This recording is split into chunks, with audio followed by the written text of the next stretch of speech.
नमस्कार विद्यार्थियों, अभ्यास एकेडमी के YouTube चैनल पर मैं आपका हार्दिक स्वागत और अभिनंदन करता हूं। विद्यार्थियों, राजस्थान के सभी एग्जाम को देखते हुए आज हमारा जो टॉपिक स्टार्ट हो रहा है वह राजस्थान के राजवंशों को लेकर है। जैसे कि सर्वविदित है, राजस्थान में बहुत सारे राजवंश हैं। जिन राजवंशों की कड़ी में अगर हम बात करें, जैसे कि आपके चौहान वंश, आपके राठौड़ वंश, आपके मेवाड़ वंश,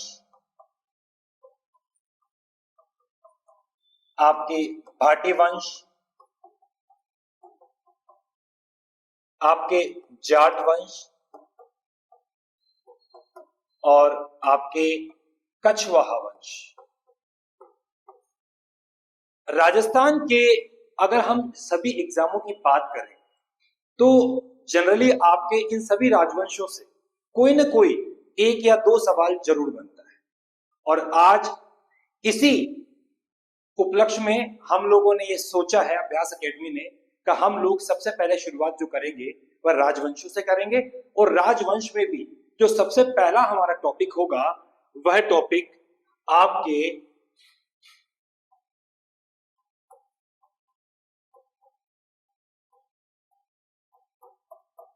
चौहान वंश से होगा। विद्यार्थियों, हम किसी भी राजवंश को पढ़े, हम राजस्थान हो चाहे भारत के इतिहास में हो, कहीं पर भी किसी भी राजवंश को अगर हमें पढ़ना है तो सबसे पहले हमें यह पता होना चाहिए कि उस राजवंश का उद्भव कैसे हुआ, वह राजवंश कहां से आया, उस राजवंश की जानकारी हमें कहां से मिलती है, वह राजवंश के बारे में कौन कौन से ग्रंथ हैं या कौन से अभिलेख, ऐसे कौन से साक्ष्य हैं जो हमें उस राजवंश के बारे में जानकारी देते हैं। तो सबसे पहले हम अगर चौहान वंश की शुरुआत करते हैं तो चौहान वंश में सबसे पहले हमें इस बात की जानकारी होनी चाहिए कि जो चौहान वंश है इसकी उत्पत्ति कैसे हुई। इस उत्पत्ति को लेकर हमारे सामने बहुत सारी बातें हैं, तो हम उत्पत्ति को लेकर एक से लगाकर 10 तक जो भी बातें कही गई है वो सभी बातें आज हम इस वीडियो में कवर करेंगे। तो हम सबसे पहले चौहान वंश में जो बात करेंगे वह बात है उत्पत्ति। वैसे बहुत सारे वीडियोस आप देख चुके होंगे, देख रहे होंगे, पर हमारा उद्देश्य यही है कि हम आपके सामने जितना बेहतर कंटेंट लेकर आ पाए जिससे कि आपके सभी एग्जाम के अंदर आपके शायद जो चीजें छूट चुकी है उसको हम कंप्लीट करें। हमारी यही कोशिश रहेगी। अब हम बात करते हैं चौहान राजवंश को लेकर उत्पत्ति की। उत्पत्ति के अंदर चौहान राजवंश को लेकर हमें कुछ अभिलेखों से भी जानकारी मिलती है, कुछ पुस्तकों से भी जानकारी मिलती है। इसके अलावा कुछ इतिहासकार भी हमें इस चौहान राजवंश के बारे में अलग अलग तरीके की जानकारी देते हैं। हम बात करेंगे सबसे पहले अभिलेखों को लेकर। जैसे कि एक अभिलेख है जिसका नाम है सेवाड़ी अभिलेख। यह पाली के अंदर एक जगह है रायपुर, वहां से ये अभिलेख प्राप्त हुआ था। और इस अभिलेख में यह बताया गया है कि जो चौहान है ये सभी चौहान इंद्रवंशी हैं। ये सभी चौहान इंद्रवंशी हैं। इसके अलावा हम दूसरा अभिलेख देखते हैं, एक हांसी अभिलेख, और एक देखते हैं हम अचलेश्वर अभिलेख।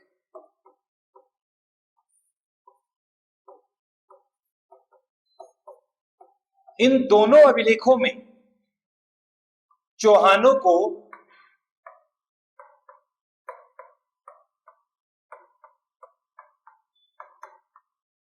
चंद्रवंशी बताया गया है। आपको यह भी ज्ञात होना चाहिए कि अचलेश्वर जो अभिलेख है ये लगभग 1320 ईस्वी का है और यह अभिलेख सिरोही के एक शासक रहे हैं, चौहान शासक, जिनका नाम था लूम्बा।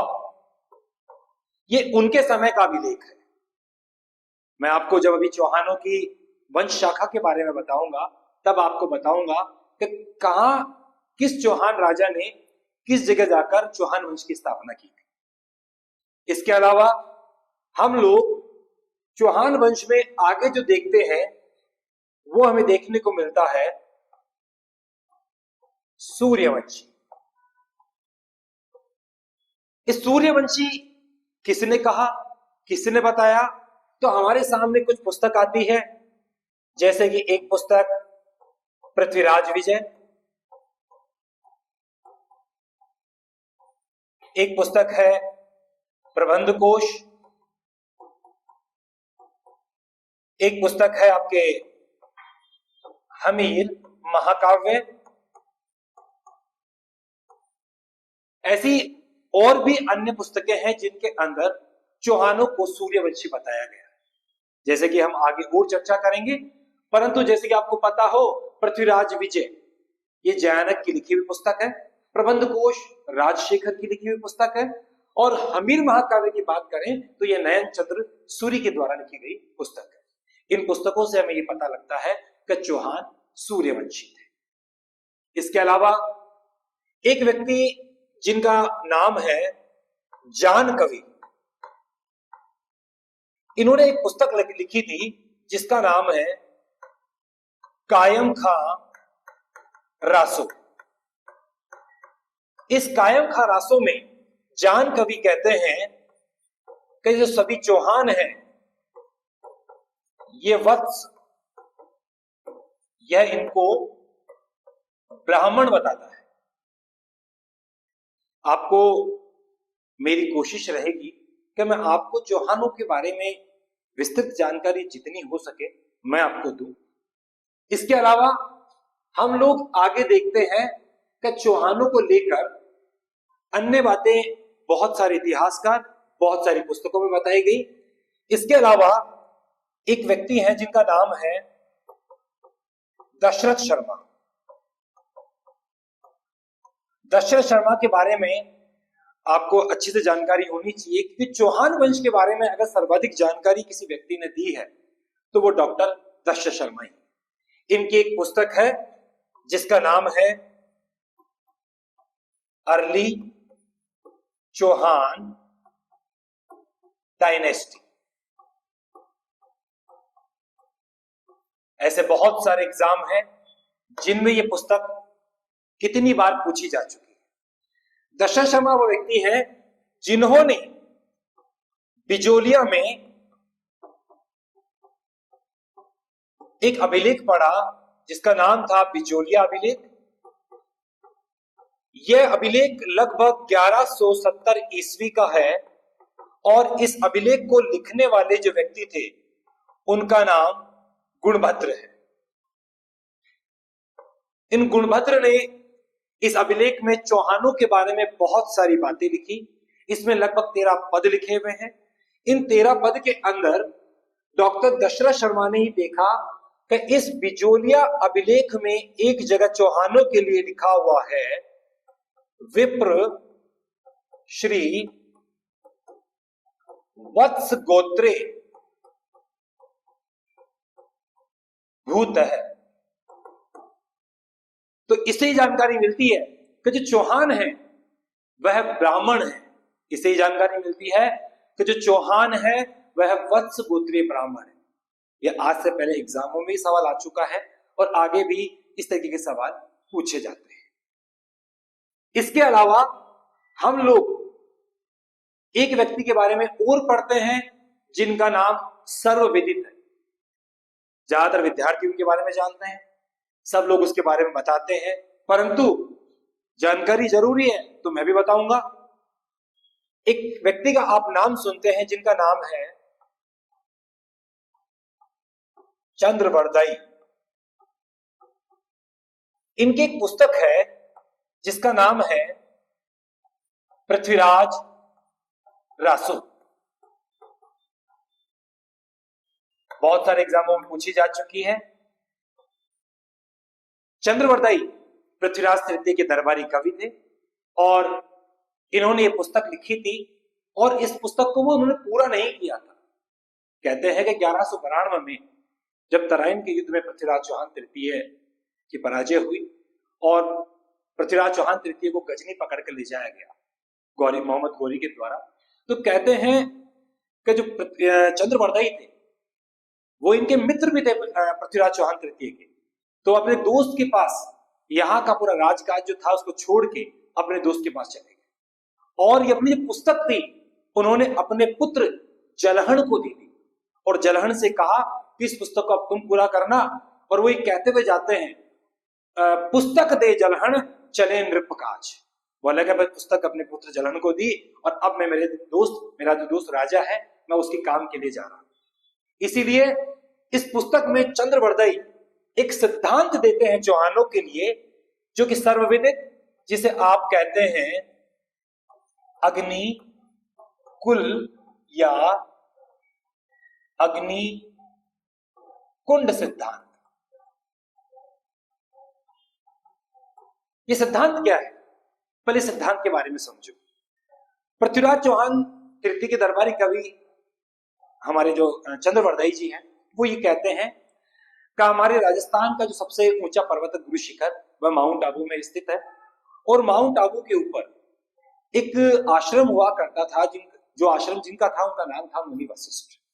वो कहते हैं कि मुनि वशिष्ठ, आज से बहुत समय पहले की बात थी, मुनि वशिष्ठ असुरों को विनाश करने के लिए समाज में अच्छी धार्मिक भावनाएं बनी रहे, लोग शांति से जी सकें, समाज में शांति बनी रहे, इसके लिए यज्ञ का हवन वगैरह किया करते थे। परंतु उस समय कुछ असुर, कुछ राक्षस प्रजाति के जो लोग थे वो आकर उनके हवन को हर बार पूरा नहीं होने देते, हर बार हवन को खराब कर देते। इसीलिए कहते हैं कि मुनि वशिष्ठ ने एक हवन से आहुति देकर 4 योद्धा जातियों को पैदा किया। उन 4 योद्धा जातियों की जो बात की जाती है वो कहते हैं कि 4 योद्धा जातियां जो पैदा हुई वह प्रतिहार, परमार, चालुक्य और चौहान। वो कहते हैं कि जो 4 जातियां पैदा हुई उनमें जो 3 जातियां थी उन्होंने भी कोशिश करी परंतु असुरों का संहार नहीं कर पाए और अंत में जो चौहान जाति, जो चौहान वंश, जो चौहान योद्धा पैदा हुए उन्होंने यहाँ पर असुरों का विनाश कर दिया। इस तरीके से चंद्रवरदाई ने अग्निकुंड सिद्धांत से 4 क्षत्रिय जातियों की उत्पत्ति बताई और वो ये कहते हैं कि 4 क्षत्रिय जातियां जो उत्पत्ति हुई उनका क्रम इस तरीके से था: प्रति, पर, चा, चो। आप एक छोटी सी ट्रिक है, इस ट्रिक को भी ध्यान रखिएगा जिससे आपको इसका क्रम ध्यान रह जाए। प्रति से बन जाता है आपका प्रतिहार, परमार से आपका बन जाता है, पर से बन जाता है आपका परमार, चाह से आपका बन जाता है चालुक्य और इससे बन जाता है आपका चौहान। ये चंद्रवरदाई ने अपनी पुस्तक पृथ्वीराज रासों में बताया कि इस तरीके से चौहान वंश की उत्पत्ति हो गई। इसके अलावा अन्य बात करें तो विदेशी कुछ इतिहासकार भी हुए जिसमें आप नाम सुनेंगे कर्नल जेम्स टॉड, अगला नाम सुनेंगे आप टी.ए.वी. स्मिथ और एक नाम है आपके विलियम क्रुक। ये सभी विदेशी जो इतिहासकार हैं इनका यह कहना है कि ये जो चौहान है, ये चौहान सभी कौन है? विदेशी हैं। ये कहते हैं कि ये शक और सीथियन जाति से है, ये इनका कहना है, जिसमें विलियम क्रुक कहते हैं कि ये शक सीथियन जाति से है। इसके अलावा हमारे एक भारतीय इतिहासकार और हैं जिनका नाम है डॉक्टर भंडारकर। डॉक्टर भंडारकर भी इन्हें विदेशी मानते हैं और ये कहते हैं भंडारकर कि इनकी उत्पत्ति जो हुई वो खज जाति से हुई है। किनकी? चौहानों की। आपको देखिए, एग्जाम के अंदर आपसे सवालों का रूप कैसे भी पूछा जा सकता है। वो आपसे ये भी पूछ सकते हैं कि शख्सियत किसने कहा, आपके सामने 4 ऑप्शन डालेंगे, फिर पूछेंगे। आपसे ये पूछ सकते हैं कि खज जाति से चौहानों की उत्पत्ति के बारे में किस इतिहासकार ने बताया, तो वो कौन है? डॉक्टर भंडारकर। इसके अलावा आपको एक चीज और ध्यान रखनी है, कर्नल टॉड जो चंद्रवरदाई का दिया हुआ अग्निकुल सिद्धांत है उसको स्वीकार करते हैं। कर्नल टॉड कहते हैं कि ये जो चौहान है ये है तो अग्निकुल से ही,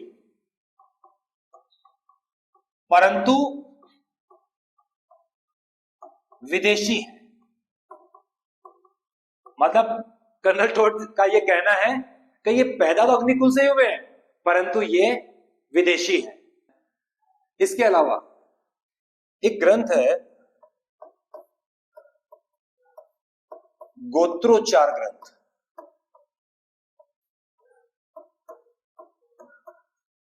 इस गोत्रोच्चार ग्रंथ में इन्हें चंद्रवंशी बताया गया है।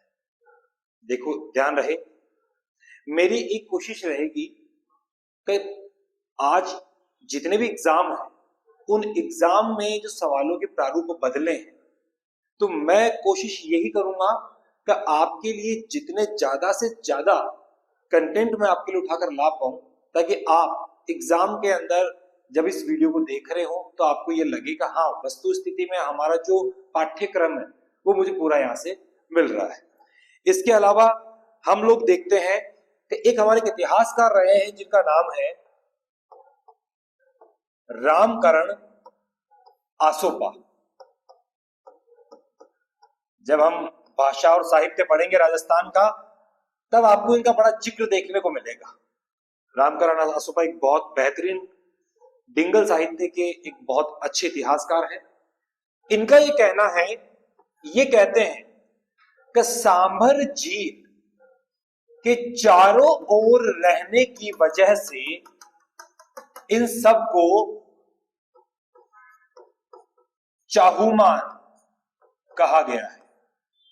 ध्यान रहे, रामकरण आसोपा एक इतिहासकार है, उनका यह मानना है कि सांभर झील के चारों ओर रहने की वजह से इन्हें चाहुमान कहा गया है। विद्यार्थियों, इसके अलावा एक इतिहासकार है जिनका नाम है गौरी शंकर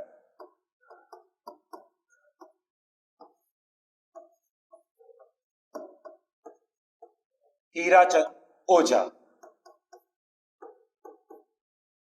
ये चौहानों को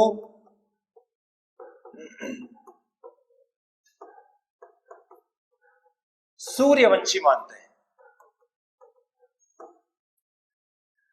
विद्यार्थियों, जहां तक मैं समझता हूं उत्पत्ति को लेकर जो चौहानों की उत्पत्ति के से संबंधित कोई भी सवाल बन सकते हैं वह शायद इन्हीं में से बनते हैं।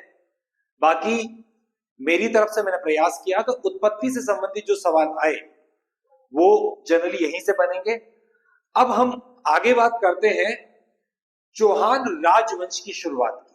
देखिए, किसी भी राजवंश को पढ़ेंगे तो हम सबसे पहले उसमें पढ़ते हैं कि वहां का आदि पुरुष कौन है, वहां का मूल पुरुष कौन है या संस्थापक कौन है। तो हम चौहानों में जब आदि पुरुष की बात करें तो यहां सबसे पहले जिस व्यक्ति का हमें नाम देखने को मिलता है उसका नाम है वासुदेव चौहान।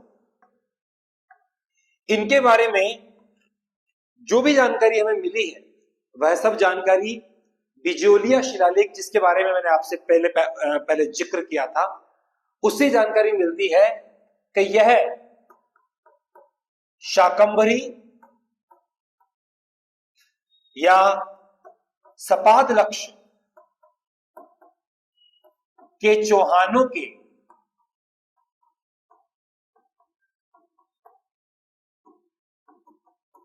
के संस्थापक, इसके अलावा यह चौहानों के आदि पुरुष या चौहानों के मूल पुरुष। ये जनरल बात है, बहुत सारे विद्यार्थियों ने पढ़ा हुआ है, पर फिर भी आपको ये ध्यान रहना चाहिए कि अभी के कुछ एग्जामों में संस्थापकों को लेकर भी सवाल बन रहे हैं। इसके अलावा वासुदेव चौहान के बारे में बिजोलिया शिलालेख में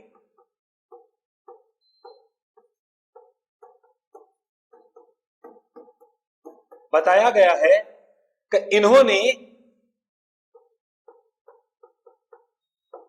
सांबर झील का निर्माण करवाया था।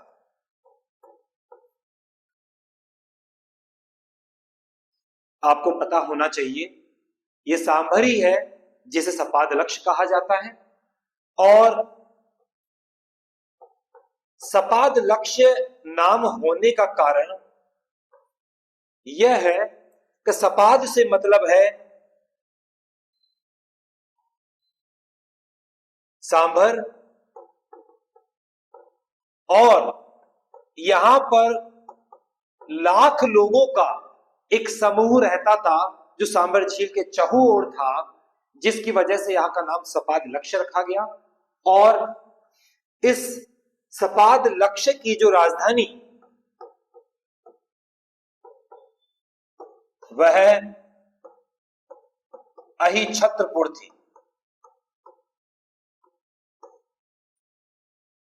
विद्यार्थियों, वासुदेव चौहान जो कि चौहान वंश के संस्थापक है, आदि पुरुष है, मूल पुरुष है, जिन्होंने सांबर झील का निर्माण करवाया। सांबर झील के निर्माण के अलावा इस सपाद लक्ष्य की जो राजधानी है वह अहिछत्रपुर थी। तो ये वासुदेव चौहान को लेकर कुछ महत्वपूर्ण बातें हैं। इसके बाद हम लोग अगले जिस शासक के बारे में बात करते हैं, देखिए मैं आगे बढ़ूं उससे पहले मैं कोशिश करूंगा कि वह अनछुए हुए पहलू या वह राजा जो आपने अब तक नहीं पढ़े या फिर आपके सामने वह कोई लेकर नहीं आ पाया, मेरी कोशिश यही रहेगी कि मैं आपके साथ उन शासकों को भी बता सकूं जहां से आपके सामने एग्जाम में अचानक से उनको लेकर सवाल बनता है, वो फिर आप लोग बड़े कंफ्यूज होते हैं कि इस शासक के बारे में मैंने नहीं पढ़ा।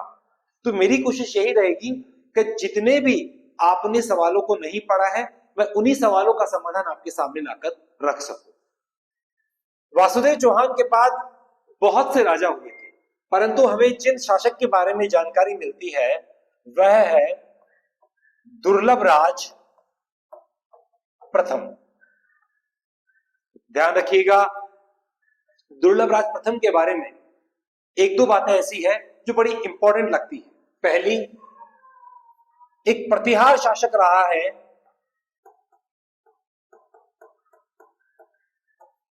वत्सराज।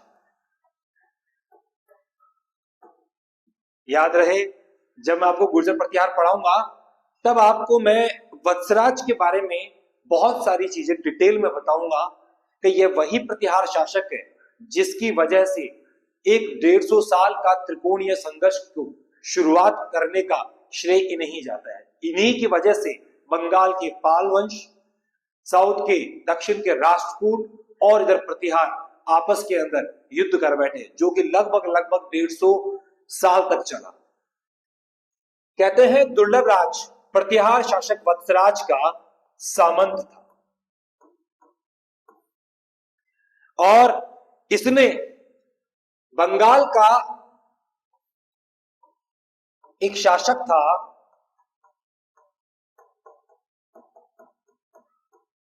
धर्मपाल।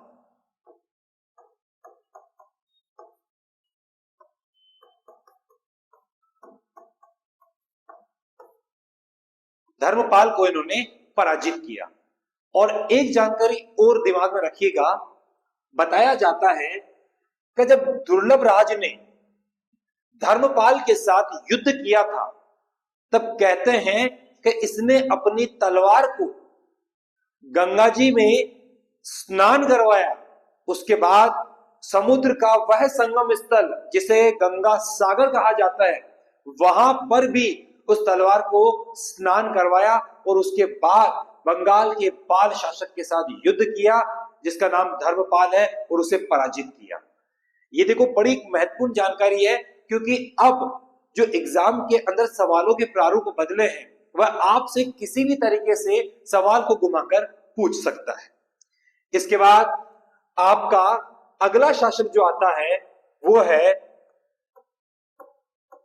गुवक प्रथम।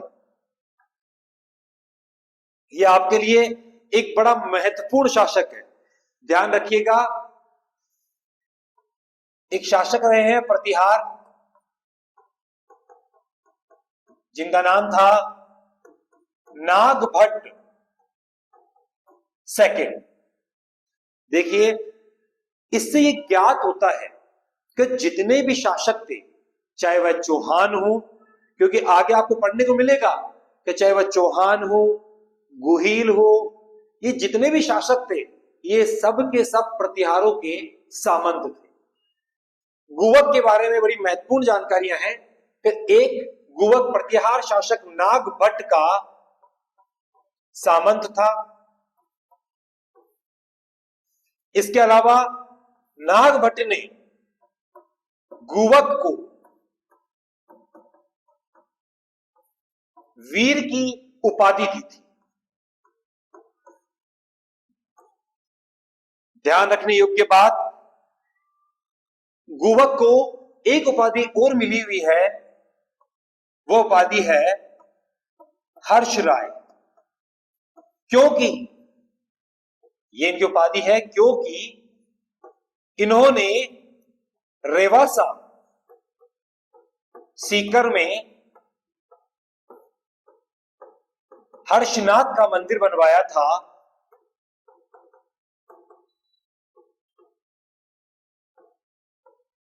जिसकी वजह से इन्हें हर्षराय भी कहा जाता है। एक चीज इंपॉर्टेंट और है इनके बारे में, यह चौहानों में प्रथम शासक थे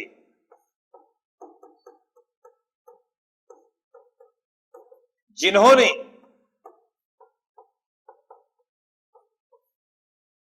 प्रतिहारों की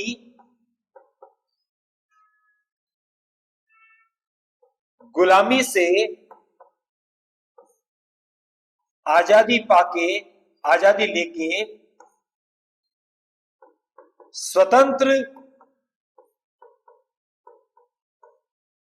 चौहान वंश की नींव रखी थी।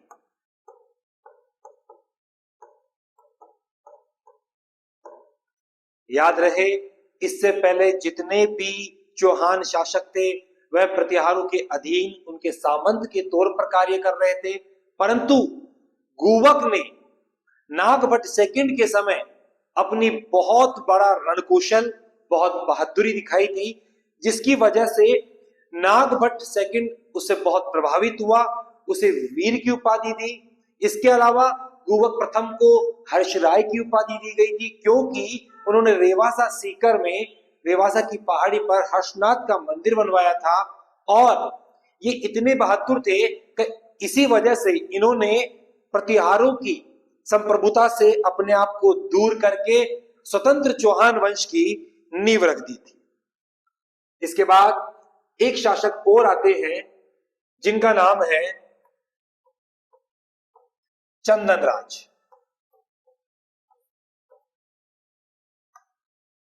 जनरली आप लोग पढ़ते हैं कि चंदनराज के बारे में ऐसी कोई जानकारी नहीं है, परंतु नहीं, चंदनराज के बारे में हमें जानकारी मिलती है, और वो जानकारी कहां से मिलती है? हर्ष के अभिलेख से। जो हर्षनाथ मंदिर है रेवासा सीकर के अंदर, वहीं से हर्ष का अभिलेख मिला था। जब आप विग्रहराज द्वितीय को पढ़ेंगे तो आपको पता लगेगा 973 ईस्वी में विग्रहराज सेकंड के समय उस अभिलेख को लगवाया गया था। और उसी अभिलेख से ये जानकारी मिलती है कि चंदन राज ने दिल्ली के तोमर वंश के राजा रुद्रेण या रुद्रराज को पराजित किया था।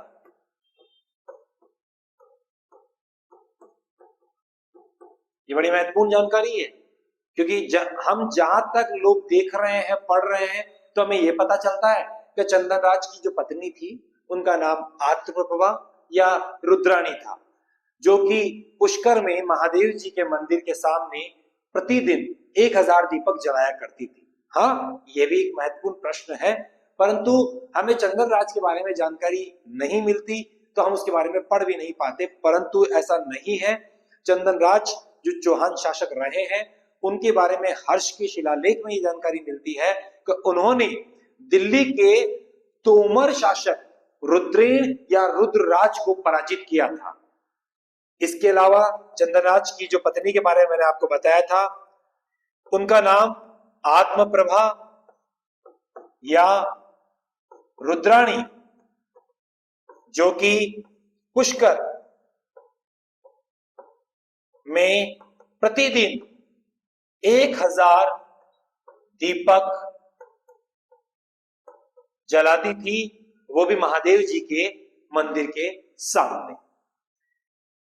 दोस्तों, मेरी कोशिश यही है कि मैं आपके सामने अभ्यास एकेडमी के माध्यम से जितने ज्यादा सवालों के जवाब ला सकूं, ताकि आप लोग किसी भी तरह से किसी भी पुस्तक को लेकर कोई कंफ्यूजन या किसी भी तरह के भ्रम में ना रहे।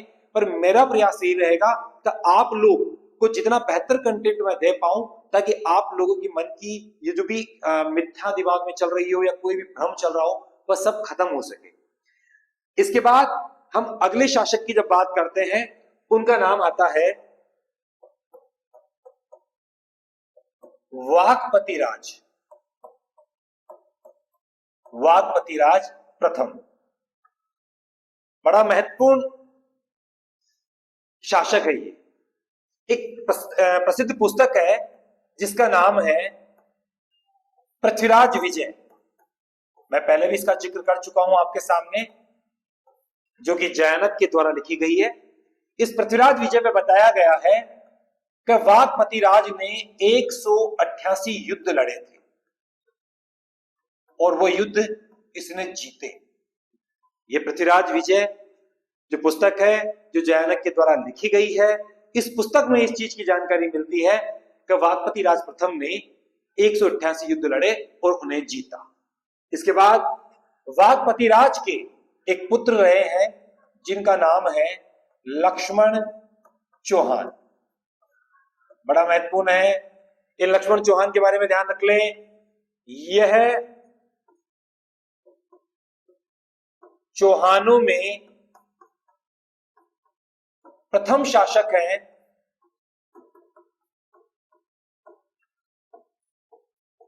जो कि सपाद लक्ष्य के चौहानों से अलग हुए और एक नए चौहान वंश की नींव रखी। और वो चौहान वंश जो था वह था नाडोल के चौहान। अब इस क्रम में मुझे लगता है कि मैं आपको यहां पर थोड़ा चौहान वंश की जो शाखा है और कहां कौन सा चौहान किस वंश, इस चौहान वंश के किस जगह का संस्थापक है, उसकी थोड़ी सी जानकारी मैं आपको यहीं पर दूं ताकि आपका कोई भी कंफ्यूजन जो हो वह निकल जाए। देखिए, मैं कोशिश करता हूं कि आपके सामने इस एक ही पेज या एक ही पैराग्राफ में चौहानों के जहां जहां के संस्थापक हैं उन सब के बारे में मैं आपको एक जगह जानकारी दे पाऊं। मैं बात कर रहा हूं चौहान वंश के वृक्ष की। देखिए, इसमें सबसे पहले जिस व्यक्ति की मैं बात कर रहा हूं वह है सपादलक्ष्य या शाकंभरी या सांभर के चौहान, जिसका संस्थापक आप सभी को पता है वह है वासुदेव चौहान।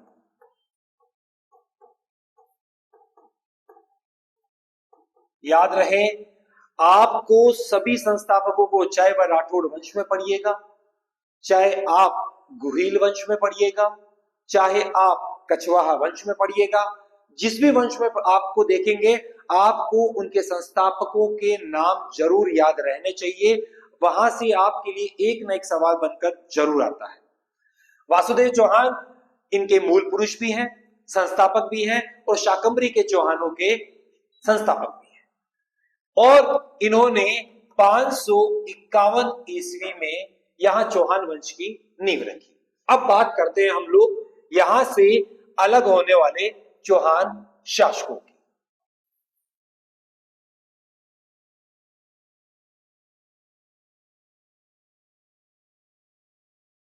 चौहानों को हम यहां पर दो शाखाओं में विभाजित कर रहे हैं, क्योंकि सपादलक्ष्य से 960 ईस्वी में सबसे पहले जो शाखा निकली वो थी नाडोल की शाखा।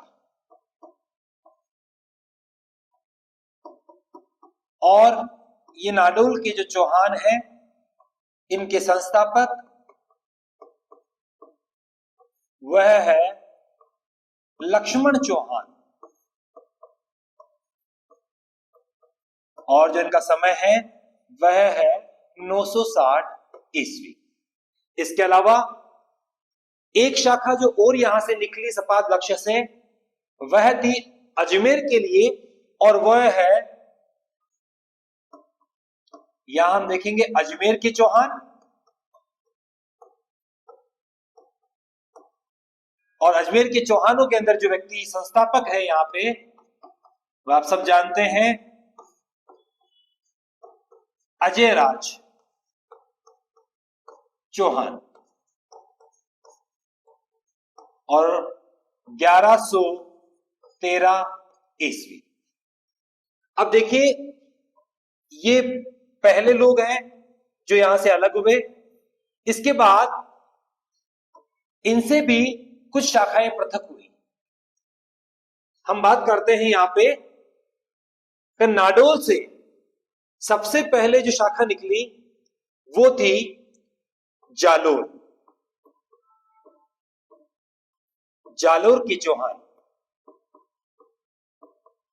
और वह है यहां के जो संस्थापक हैं जिनका नाम है कीर्तिपाल चौहान।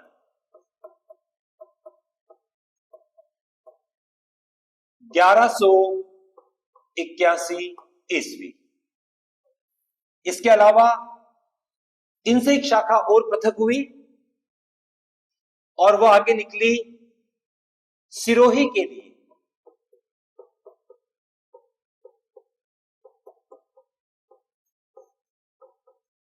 और यहां सिरोही के चौहान के जो संस्थापक हैं वह है लुम्बा। ये बात है 1310 ईस्वी। देखिए, इसके अलावा मैंने आपको बताया सपादलक्ष्य से दो चौहानों की शाखाएं निकली। सबसे पहले निकली नाडोल की चौहान वंश की शाखा। नाडोल पाली के अंदर एक जगह आती है, वहां पर लक्ष्मण चौहान जो वागपति राज प्रथम के पुत्र थे वह नाडोल गए और वहां पर उन्होंने चौहान वंश की नींव रख दी। ये घटना लगभग 960 ईस्वी की है। इसके अलावा जब तुर्कों के आक्रमण ज्यादा बढ़ चुके थे तो सपादलक्ष्य से चौहान वंश के एक शासक अजयराज चौहान अजमेर आए, उन्होंने अजमेर की स्थापना करी। ये बात थी 1113 की। तो अजमेर के जो चौहान वंश के संस्थापक हैं वह है अजयराज चौहान। नाडोल के चौहानों में से ही एक चौहान शाखा और निकली जो जालोर पहुंची, और जालोर जो पहुंची उसे हम कहते हैं सोनगरा चौहान। और ये जालोर के चौहानों के जो संस्थापक है वह है कीर्तिपाल चौहान, जिन्हें आप इतिहास में कीतू के नाम से भी जानते हैं। इसी जालोर की चौहान शाखा में से एक व्यक्ति और निकला जो सिरोही गया और चौहान वंश की नींव रखी, जिनका नाम था लूंबा, और ये बात है लगभग 1310 ईस्वी की। इसके अलावा इस नाडोल से एक शाखा और निकली सिवाना के लिए, और इसी नाडोल से एक शाखा निकली बूंदी के हाड़ा चौहान। यहां के संस्थापक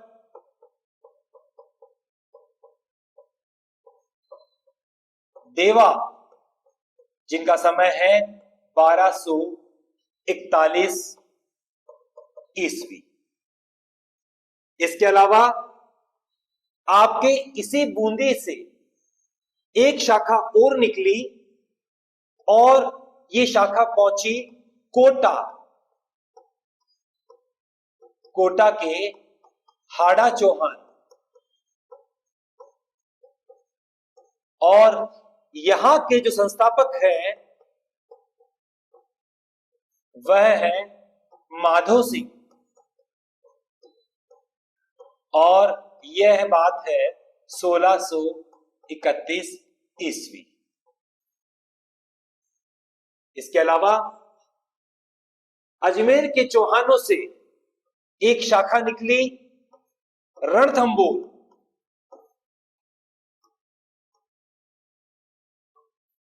रणथंबोर के चौहान, और यहां के संस्थापक हैं गोविंदराज, 1194 ईस्वी। देखिए, मैंने कोशिश करी आपके सामने कि मैं एक ही पेज पे, एक ही पेपर पे, एक ही कॉलम में आपके सामने चौहानों के जितने भी संस्थापक हैं, जिस जगह के संस्थापक हैं, उनके बारे में मैं आपको पूर्ण जानकारी दे पाऊं। हम एक बार इसको वापस से देखते हैं कि सबसे पहले आपके सामने जो व्यक्ति है, चौहान का जो वंश वृक्ष देखते हैं, जिसमें सपाद, लक्ष्य, शाकंभरी या सांबर के चौहान के जो संस्थापक है वासुदेव चौहान, जो चौहानों के आदि पुरुष भी हैं और मूल पुरुष भी हैं। इन सपाद लक्ष्य के चौहानों में से दो शाखाएं पृथक हुई, जिसमें सबसे पहली जो शाखा पृथक थी वह थी नाडोल के चौहान, जिसके संस्थापक है लक्ष्मण चौहान, जो 960 ईस्वी की बात है। इन लक्ष्मण चौहान के बाद में सपाद लक्ष्य से एक दूसरी चौहान शाखा निकली और अजमेर गई, तो अजमेर के चौहानों के जो संस्थापक है वह अजयराज चौहान, और ये बात है 1113 ईस्वी। इसके अलावा नाडोल के चौहानों के बाद यहीं से एक शाखा निकली जालोर के लिए, जिनको आप सोनगरा चौहान कहते हैं, और जालोर के चौहान के जो संस्थापक हैं वो कीर्तिपाल चौहान, जो कि 1181 ईस्वी की बात है। और यहीं से आपकी एक शाखा और निकली सिरोही के लिए, और सिरोही के लिए जो शाखा निकली उसके चौहान संस्थापक है लूंबा, और ये बात है 1310 ईस्वी। इसी नाडोल से एक चौहान शाखा निकली बूंदी के लिए, जो बूंदी के हाड़ा चौहान कहलाए, और वहां के संस्थापक है देवा। ये घटना है 1241 ईस्वी की। और इसी बूंदी से कोटा के लिए एक चौहान, हाड़ा वंश के चौहान की शाखा निकली, जो कोटा के अंदर चौहान वंश की नींव रखेगी, वहां है माधो सिंह, और ये 1631 ईस्वी की बात है। अजमेर से 1192 में जब तराइन का द्वितीय युद्ध पृथ्वीराज चौहान तृतीय मोहम्मद गौरी के सामने हार गए थे, तब गोविंदराज को भारी करों के साथ अजमेर में बैठा तो दिया गया था, परंतु कहते हैं इन्हीं का भाई हरि राम वह नहीं चाहता था ये शासक बने, और गोविंद राज जो थे वह बहुत ही मानसिक प्रताड़ना के साथ जी रहे थे, तो इन्होंने अजमेर को त्याग दिया, और अजमेर को त्याग कर ये सीधे रणथंबोर चले गए, और वहां जाकर इन्होंने रणथंबोर में चौहान वंश की नींव रखी, और ये रणथंबोर में चौहान वंश के संस्थापक कहलाए। तो मेरी कोशिश थी कि मैं आपके सामने चौहानों को लेकर जो कुछ सवाल बनते संस्थापकों के, मैं वो आपको बता पाऊं। अब आगे के क्रम में बात करते हुए हम अगला जो शासक देखते हैं वह है विग्रहराज सेकंड। याद रहे, हम आगे पढ़ेंगे कि विग्रहराज चतुर्थ, जिनको आप बिसलदेव के नाम से जानते हैं, बहुत बेहतरीन बातें उनके बारे में बताएंगे, बहुत बेहतरीन शासक भी रहे हैं वो। पर उससे पहले आप देखिए कि हम विग्रहराज द्वितीय के बारे में बात करने की कोशिश कर रहे हैं। इनके बारे में बताया गया है कि इन्होंने अनहिलवाड़ा, जो कि गुजरात में पड़ता है,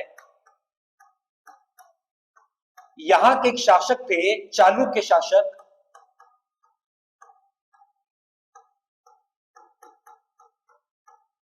मूलराज प्रथम, इसको इन्होंने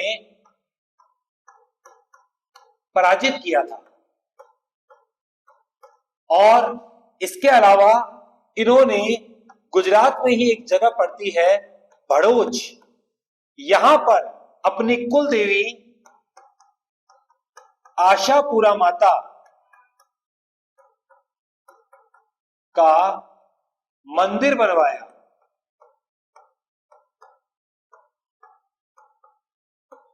वैसे चौहानों की आपको अलग अलग कुल देवियां देखने को मिलेंगी, परंतु बात है क्योंकि जब चौहान यहां से निकले तो वो बहुत सारी शाखाओं में विभाजित हो गए, और वह जिन जिन जगहों पर गए उन्होंने उस स्थान के आधार पर या कुछ अपनी सोच पर, अपनी धार्मिक भावनाओं के आधार पर अपने अपने इष्ट देवताओं का और माताओं का ये प्रारूप रखा, भाई हमारी इष्ट माता ये है, हमारे इष्ट देवता ये है।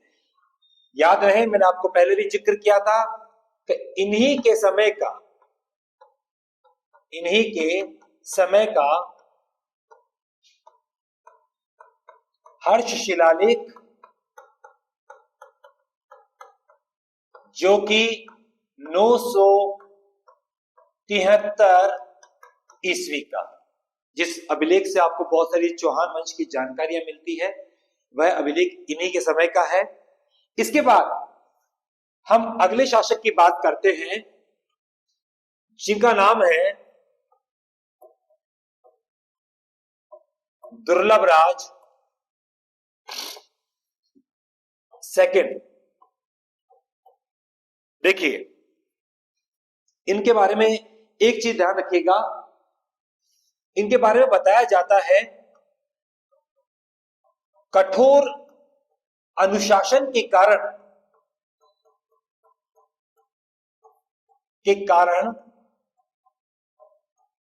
इन्हें,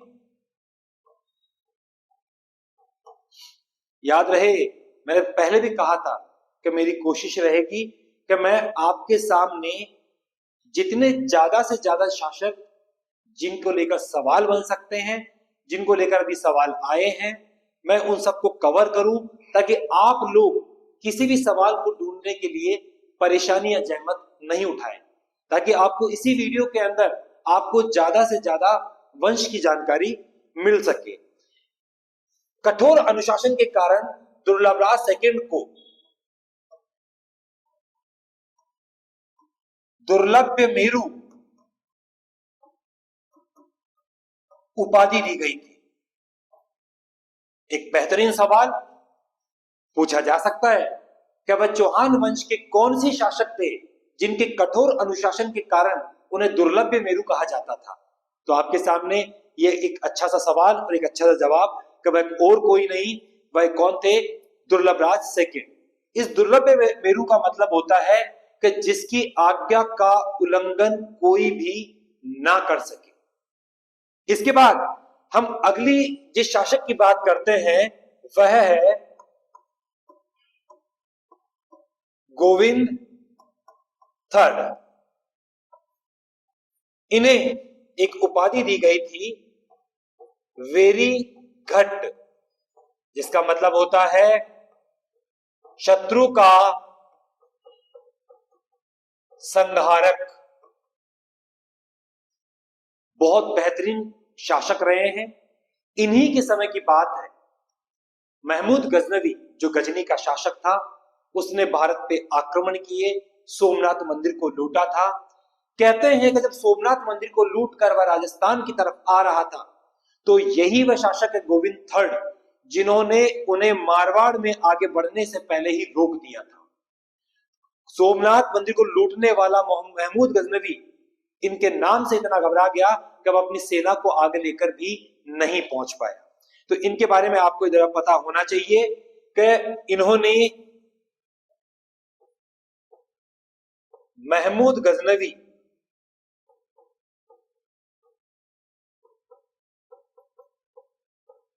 को राजस्थान में आगे बढ़ने से रोक दिया था।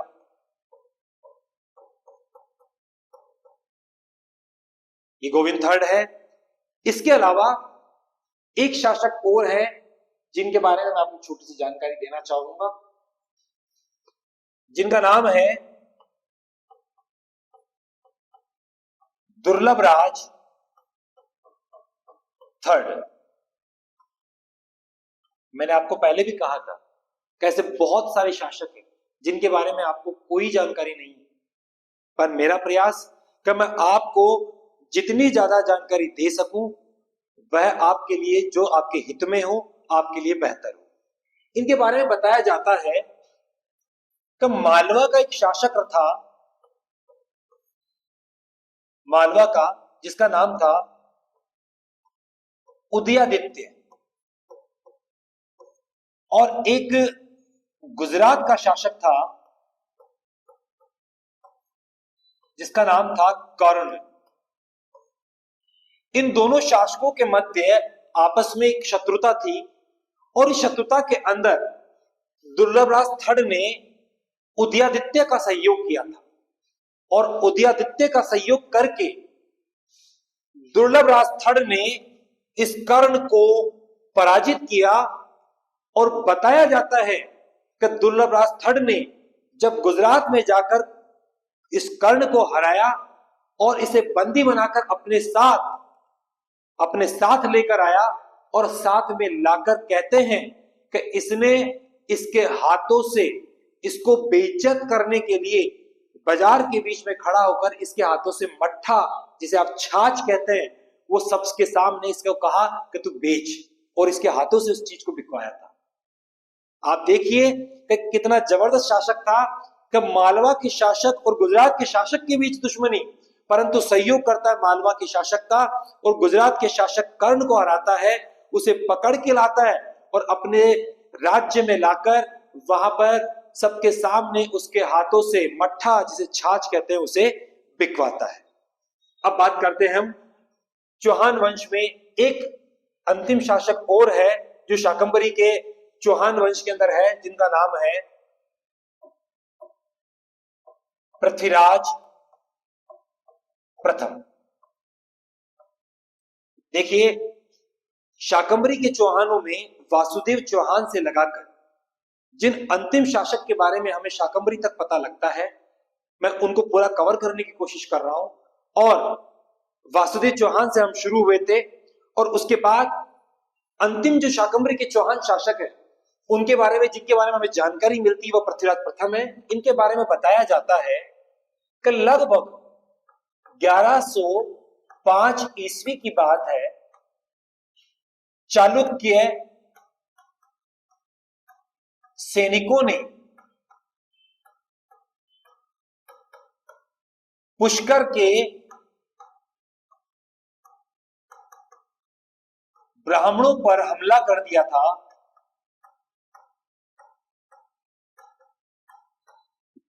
और पुष्कर के ब्राह्मणों को इन्होंने परेशान किया था।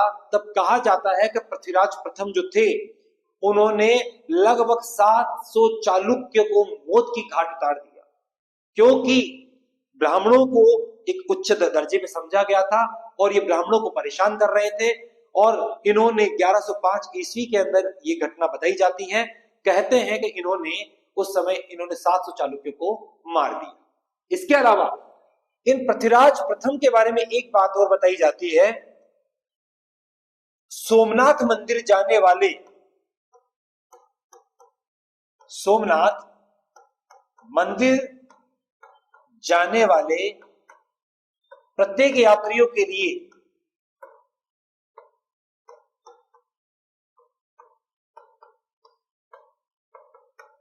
के लिए इन्होंने सदा व्रत, जिसे आप कहते हैं